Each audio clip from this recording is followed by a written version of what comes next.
अगर आप जर्मनी आने में इंटरेस्टेड हैं तो ये वीडियो आपके लिए बहुत इंपॉर्टेंट है, क्योंकि रिसेंटली जर्मनी ने कुछ न्यू रूल्स इंट्रोड्यूस कराए हैं जिनका इंपैक्ट ना सिर्फ इंटरनेशनल लोगों पे होगा बल्कि फैमिलीज और उन लोगों पे भी होगा जो जॉब के लिए यहाँ आना चाह रहे हैं। तो ओवरऑल ये रूल इंटरनेशनल लोगों को फैसिलिटेट करने के लिए बनाए गए हैं और इस वीडियो में हम ऐसे 7 रूल्स या न्यूज की बात करेंगे। 7 में से 6 गुड न्यूज हैं जिनसे इंटरनेशनल लोगों को हेल्प होगी और एक बुरी न्यूज भी है जिसको हम इस वीडियो में देखेंगे। तो गुड न्यूज से स्टार्ट करते हैं जो कि है स्टूडेंट्स से रिलेटेड। तो न्यूज ये है कि स्टूडेंट्स के अलाउड वर्किंग आवर्स बढ़ने जा रहे हैं। जिस तरह कि आपको पता होगा कि जर्मनी में कोई भी इंटरनेशनल स्टूडेंट एक साल में 120 फुल डेज या 240 हाफ डेज काम कर सकता है, लेकिन एक न्यू लॉ अंडर कंसीडरेशन है जिसके बाद स्टूडेंट्स 140 फुल डेज या 280 हाफ डेज काम कर सकेंगे, जिसका ये मतलब है कि स्टूडेंट्स एक साल में 20 फुल डेज ज्यादा काम कर सकेंगे और इसका इनडायरेक्ट मतलब यह है कि स्टूडेंट ज्यादा पैसे कमा सकेंगे। और अगर आप सोच रहे हैं कि कितने ज्यादा पैसे कमा सकेंगे तो हम जल्दी से एक क्विक कैलकुलेशन कर लेते हैं। 20 फुल डेज का मतलब 160 आवर्स, और अगर हम 160 आवर्स को 12 के साथ मल्टीप्लाई कर दें, मिनिमम वेज के साथ मल्टीप्लाई कर दें तो वो तकरीबन 2000 यूरो बनते हैं। इसका मतलब स्टूडेंट्स एक साल में एग्जिस्टिंग इनकम से 2000 यूरो ज्यादा कमा सकेंगे। एंड ऑफ कोर्स जो हमने कैलकुलेशन किया ये वर्स्ट केस में है या मिनिमम वेज पे है। ज्यादातर स्टूडेंट्स 12 यूरो पर आवर से ज्यादा ही कमाते हैं। अच्छा, इसमें वर्किंग आवर्स इंक्रीज करने से दोनों का फायदा होगा, स्टूडेंट्स का भी और इसके साथ साथ गवर्नमेंट का भी, क्योंकि जर्मनी में लेबर शॉर्टेज की कमी है और जर्मनी में मिलियंस ऑफ स्टूडेंट्स हैं और उनके वर्किंग आवर्स इंक्रीज करके ये अपनी इकोनॉमी को फायदा पहुंचा सकते हैं। तो गवर्नमेंट का भी फायदा है और स्टूडेंट्स का ये फायदा है कि वो ज्यादा पैसे कमा सकते हैं और इसके साथ साथ जो है वो वर्क एक्सपीरियंस ले सकते हैं, लाइक रियल टाइम इंडस्ट्री का एक्सपीरियंस ले सकते हैं, तो उनके लिए भी बेनिफिशियल है। तो होपफुली सून हम ये रूल इन एक्शन देखेंगे। और अब सेकंड न्यूज की बात करते हैं, वो ये है कि फेडरल कैबिनेट ने 5 ईयर सिटीजनशिप लॉ अप्रूव कर दिया है। इसका ये मतलब है कि जर्मनी में 5 साल लीगली स्टे के बाद आप सिटीजनशिप के लिए अप्लाई कर सकते हैं। देखने में तो ये एक सिंपल सा लॉ है, लेकिन I consider this law as huge development, क्योंकि इससे पहले आपको जर्मनी में अपनी जिंदगी के प्रीशियस 8 साल गुजारने होते थे और फिर आप सिटीजनशिप के लिए अप्लाई कर सकते थे, लेकिन अब ये 5 साल में मुमकिन है। और हाँ, अगर आपके पास जर्मन की एक्स्ट्रा ऑर्डिनरी स्किल्स हो या अचीवमेंट्स हो तो ये इवन 3 साल में भी पॉसिबल है। इस लॉ की एक और अच्छी बात यह है कि इसमें डुअल सिटीजनशिप भी अलाउ कर दी गई है। फॉर एग्जांपल, अगर मैं जर्मन सिटीजनशिप हासिल करना चाहता हूं तो मुझे पाकिस्तान की सिटीजनशिप छोड़ने की जरूरत नहीं है, बल्कि मैं दोनों सिटीजनशिप्स रख सकता हूं, विच इज ऑसम। क्योंकि माजी में ये होता था कि मुझे जर्मन सिटीजनशिप हासिल करने के लिए पाकिस्तान की नेशनलिटी छोड़नी होती थी, लेकिन अब ऐसा सीन नहीं है और आप दोनों नेशनलिटीज रख सकते हैं, जो कि अच्छी बात है। और अब थर्ड न्यूज की बात करते हैं जो कि बहुत अच्छी न्यूज है, वो ये कि आप जर्मनी में अपने पेरेंट्स को लॉन्ग टर्म के लिए बुला सकते हैं। पहले ये होता था कि आपके पेरेंट्स मैक्सिमम 3 महीने के लिए आ सकते थे विजिट वीजा पे और 3 महीने बाद उनको हर सूरत वापस जाना होता था, क्योंकि जर्मनी जो है वो आपके पेरेंट्स को आपकी इमीडिएट फैमिली कंसीडर नहीं करता और आपकी जो स्पाउस और जो आपके बच्चे हैं वो आपकी इमीडिएट फैमिली कंसीडर होते हैं और वो आपके साथ रह सकते हैं। लेकिन न्यू रूल इंप्लीमेंट होने के बाद आपको पेरेंट्स को बुलाना भी आसान होगा और पॉसिबल होगा। तो अभी तक की न्यूज के मुताबिक जो नेक्स्ट लोग आएंगे ब्लू कार्ड पे मार्च 2024 से, उसके बाद वाले लोग इस ऑफर से फायदा उठा सकते हैं और अभी तक एग्जिस्टिंग लोगों का नहीं पता कि उनके बारे में क्या होगा। मजीद न्यूज अभी आना बाकी है। ओबियसली इसमें बहुत सारी क्लैरिटीज चाहिए, कितने फैमिली मेंबर आ सकते हैं, कितने अरसे के लिए आ सकते हैं और उनकी हेल्थ इंश्योरेंस का क्या होगा या आपकी सैलरी रिक्वायरमेंट क्या होगी, आपके रहने की अकोमोडेशन की क्या रिक्वायरमेंट्स होंगी। तो ये रिक्वायरमेंट्स अभी आना बाकी है और मजीद क्लैरिफाई होगा और रूल्स को इंप्लीमेंट होने में मजीद चंद माह लग सकते हैं। और अब फोर्थ न्यूज की बात करते हैं जो कि है चेंजेस इन ब्लू कार्ड। जिस तरह कि आपको पता है कि ब्लू कार्ड एक वर्क परमिट ही होता है, लेकिन उसमें सैलरी थ्रेशोल्ड एक खास हद से ज्यादा होती है। तो पहले क्या होता था कि नॉन स्टेम फील्ड्स के लिए जो सैलरी थ्रेशोल्ड था वो 58,000 यूरो एनुअली था और स्टेम फील्ड्स के लिए जो था वो 45,000 यूरो एनुअली था, लेकिन इन दोनों सैलरी थ्रेशोल्ड्स को कम कर दिया गया है। जो नॉन स्टेम फील्ड्स हैं उसमें सैलरी थ्रेशोल्ड 43,000 कर दिया गया है और स्टेम फील्ड्स में अराउंड 39,000 यूरो एनुअली कर दिया गया है। पहले बोटलनेक प्रोफेशन या शॉर्टेज प्रोफेशन में सिर्फ स्टेम फील्ड्स को कंसीडर किया जाता था, लेकिन अब उन फील्ड्स में इंक्रीज कर दिया गया और फील्ड्स भी शामिल कर दी गई हैं। जिस तरह आप स्क्रीन पे देख सकते हैं तो ये प्रोफेशन या ये फील्ड्स भी बोटलनेक प्रोफेशंस में शामिल कर दिए गए। इसका मतलब ये फील्ड्स वाले भी अराउंड 39,000 यूरो एनुअली के साथ ब्लू कार्ड के लिए अप्लाई कर सकते हैं। अच्छा, एक बात यहाँ पे क्लैरिफाई करना जरूरी है। आप समझ रहे होंगे कि ये सैलरी थ्रेशोल्ड अगर कम कर दी गई है तो शायद आपको सैलरी कम मिलेगी, तो इसका आपके सैलरी से कोई ताल्लुक नहीं है। जो सैलरी आपकी फिक्स होनी है वो आपकी और एम्प्लॉयर की अंडरस्टैंडिंग है कि आपने क्या सैलरी फिक्स करनी है।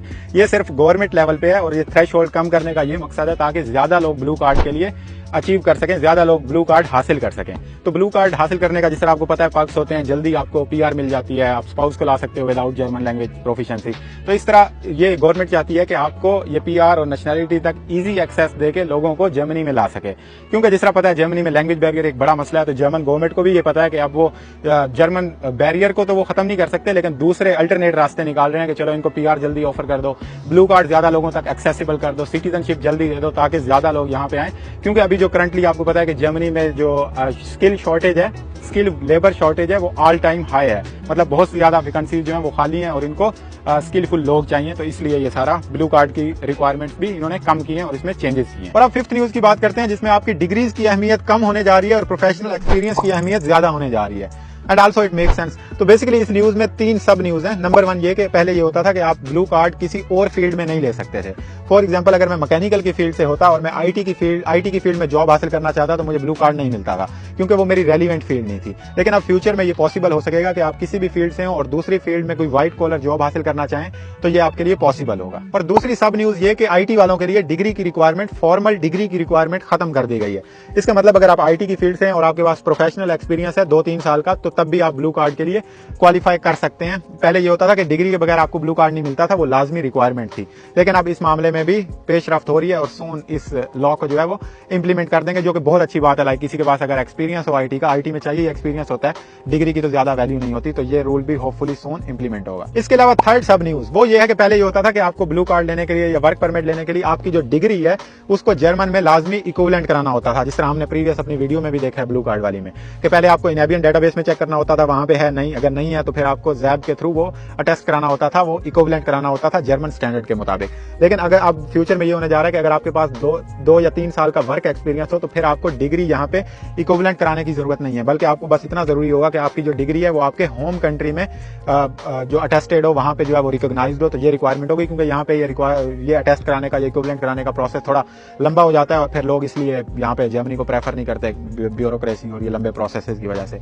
तो ये भी फ्यूचर में खत्म होने जा रहे हैं। बैड न्यूज की बात करने से पहले आखिरी गुड न्यूज की बात कर लेते हैं, जो कि है चांसन कार्टे या फिर अपॉर्चुनिटी कार्ड से मुतालिक। तो अपॉर्चुनिटी कार्ड बेसिकली क्या है, ये एक तरह का जॉब सर्च वीजा है जिसमें आप यहाँ आके जॉब सर्च कर सकते हो। जिस तरह हमने ब्लू कार्ड पे एक वीडियो बनाई तो लोगों ने नीचे कमेंट किया कि भाई यहाँ पे बैठ के जॉब ऑफर नहीं मिलती लोकेशन की वजह से, तो दैट्स ट्रू कि लोकेशन की वजह से आपको कम रिस्पांस मिलता है। लेकिन फिर उसका अल्टरनेटिव ये अपॉर्चुनिटी कार्ड इन्होंने मुतारिफ कराया, जिसके जरिए आप जर्मनी में आके यहाँ पे जॉब सर्च कर सकते हो। तो और इसमें जो इसकी ड्यूरेशन होगी वो 1 साल की होगी। और आप सोच रहे होंगे कि पहले भी तो एक जॉब सीकर वीजा था, तो यस दैट्स ट्रू, लेकिन वो जॉब सीकर वीजा जो है वो 6 महीने के लिए वैलिड होता था और उसमें आपको यहाँ जब 6 महीने के लिए आप आ जाते थे तो उसमें आप काम भी नहीं कर सकते थे। लेकिन अपॉर्चुनिटी कार्ड में ये होगा कि आपको 1 साल का वक्त दिया जाएगा और एक्सटेंडेबल होगा, और उस दौरान में जब आप जॉब सर्च कर रहे होंगे तो 20 आवर्स पर वीक आप काम भी कर सकते होंगे। इसका मतलब जो उसमें ब्लॉक अकाउंट तो रिक्वायरमेंट होगी ही, वो ब्लॉक अकाउंट तो आपका सेव रहेगा, और जो आप 20 आवर्स पर वीक करेंगे तो वो आपके डेली एक्सपेंसेस या मंथली एक्सपेंसेस या उससे वो खर्च होते रहेंगे।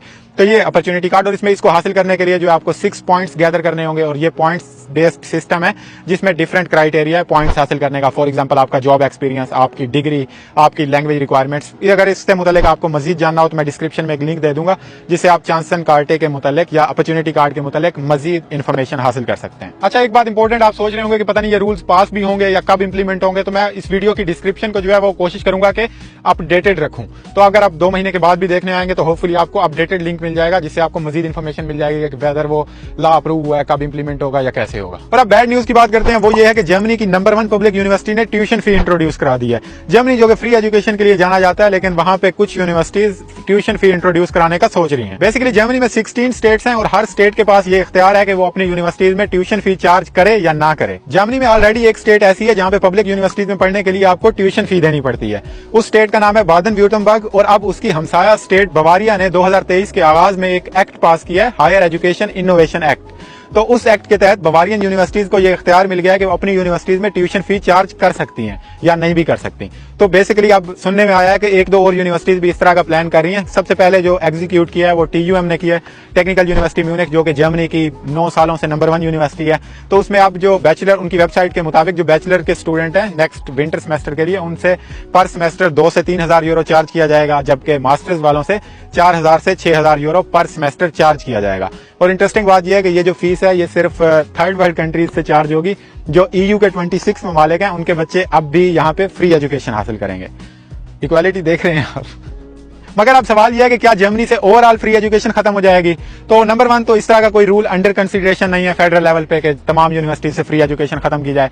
और नंबर 2 ये कि आई डोंट थिंक कि करीब फ्यूचर में इसका कोई प्लान भी है इनका, क्योंकि जिस तरह कि आपको पता है कि स्किल लेबर शॉर्टेज है यहाँ पे, तो उसको देखते हुए क्योंकि जो स्टूडेंट्स यहाँ पे पढ़ने आते हैं उसमें से 1/3 स्टूडेंट यहीं पे रह जाते हैं और इन्हीं की इकोनॉमी को सपोर्ट करते हैं। तो ये बात दुरुस्त है कि शुरू में तो जर्मन गवर्नमेंट के पैसे लगते हैं फ्री एजुकेशन देने पे, सारी चीजें वो खुद बर्दाश्त कर रहे होते हैं, लेकिन वो स्टूडेंट पे एक इन्वेस्टमेंट है जो कि बाद में जहां पे स्टूडेंट स्टे करते हैं तो इनकी इकोनॉमी को सपोर्ट करते हैं। तो आई डोंट थिंक कि बहुत जल्द ये इंप्लीमेंट होगा कुछ इस तरह का रूल, लेकिन अगर हुआ भी तो ये आहिस्ता आहिस्ता होगा इस तरह स्टेट लेवल पे और फिर कुछ अरसा लग जाएगा इसको। तो जर्मनी में अभी भी फ्री एजुकेशन है और अगर आप अपना प्रोसेस स्टार्ट करना चाह रहे हैं तो समर सेमेस्टर स्टार्ट होने वाला है, आप बेशक कर सकते हैं।